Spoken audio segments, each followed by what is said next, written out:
Po sa ating lahat, Dr. ni Beyonce, pinayuhan siya na kailangan edu nangamba. So, andun po talaga yung salitang pangangamba, dahil nga ilang araw or months, weeks, na yung ubo at sipon ni Beyonce. Hindi po pwede na basta-basta na lang iinom ng gamot.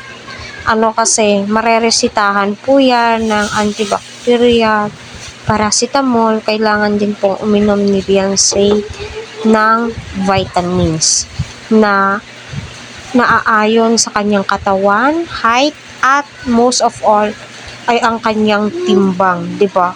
Kasi nung buntis ako, tinitimbang ako at lalong-lalo na nung dalaga po ako. No? Ewan ko lang sa panahon ngayon, sa alam naman po natin, laganap po ang sakit ngayon. Kaya kailangan natin alagaan at umiwas tayo at hindi po tayo basta-basta makipagsalimuha kahit sino.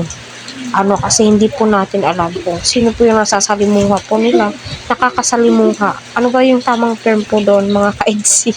Ayun, po sa ating lahat. Patuloy po natin suportahan sila Kalingap Rapiabal at ang buong team. Huwag po natin skip ang kanilang ads. Suportahan po natin si Dr. Love, Kalingap Edu, at saka si Ate Edna. So, ayun na nga po, nangamba. Yes, kahit tayo ng mga viewers ay nangangamba sa ubo at saka sipon ni Beyonce kasi nga po, may baby po sila, mahirap naman po, mahahawa. Kasi, yung, pag nagbabahing ka, my God, may bakterya po yan, sa mga patalastas, like yung Newsep, runny nose, may iba din po, yung tipong, allergy ka na, allergy ka sa alikabok, number 1 din po yan, nakakasipon. Mas preferred ko po talaga na every time lalabas sa Beyonce, punta sa paaralan, kailangan po talagang may mask din po siya, diba? Para sa akin lang po, So, yun na din po, pinayuhan si Beyonce at payo ko din kay Beyonce, kailangan din po niya minsan magpahinga. Kasi marami din ang nagsasabi ng viewers, tad si Beyonce sa labahin.